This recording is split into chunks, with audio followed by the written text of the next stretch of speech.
कल हमारा निकाह होगा, तुम तैयार रहना। बाबा मुझे जहेज में घर और गाड़ी चाहिए। मेरी सोने की चिड़िया है वो। मैं तुमसे शादी करना चाहती हूँ। मुझे बेवकूफ़ बना रहे हो। वजह जान के क्या करेंगे? मेरा इनकार काफी नहीं? मैं ऐसी लड़की को अपनी बहू हरगिज नहीं बनाऊंगी। अपने बाप की इज्जत का जनाजा निकालकर यहाँ आ गई, वो भी खाली हाथ। मुझे उसके साथ गुजारा हुआ एक लम्हा भी जब याद आता है ना, मुझे खुद से घिन आने लगता है।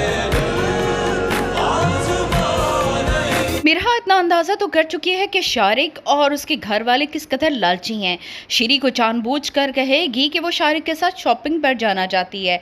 शारिक के साथ जिस तरह से वो प्यार मोहब्बत से पेश आएगी, ये देखकर नायजा जल भुनकर खाक हो जाएगी। और मिरहा का तो मकसद ही अपनी बहन को जलाना है। उसके जाने के बाद नायजा आकर शारिक का गिरबान पकड़ लेगी कि तुम मुझसे मोहब्बत करते हो, मुझे धोखा देकर तुम मिरहा के साथ शादी नहीं कर सकते। हालांकि शीरी ने अपनी बेटी नायजा का रिश्ता तो असफंद के साथ तय कर दिया है और वो ये बात जानती भी है कि कुछ भी हो जाए ये शादी टलने वाली नहीं है। मगर जब वो शारिक और मिरहा को एक साथ हंसता मुस्कुराता देखेगी तो वो जल भुनकर खाक हो जाएगी। जिस घड़े में उसने मिरहा को धक्का देना चाहा था, अब वो उसमें पूरी तरीके से फंस चुकी है।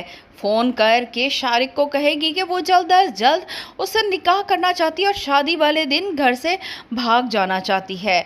लेकिन शारिक तो ऐसा बिल्कुल नहीं चाहता और ना ही उसकी माँ, क्योंकि उन्हें अनायजा के बजाय मिरहा ज़्यादा अच्छी लगी है और वो चाहती हैं कि ये लड़की इतनी चालाक नहीं है, उनके कंट्रोल में रहेगी। और शारिक भी माँ की बात से मुत्तफिक है।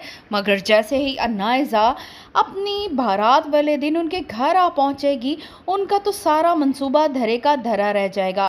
अनायजा जो लेटर लिख कर गई है उसमें उसने वाज़ेह बताया है कि वो शारिक से मोहब्बत करती है और शारिक भी उसे दिलो जान से चाहता है। इस तरह दो काम होंगे, एक तो मिरहा की बेगुनाही साबित हो जाएगी, दूसरा शारिक से उसकी जान भी छूट जाएगी। लेकिन behzad साहब के लिए ये लम्हा बहुत तकलीफ दे होगा।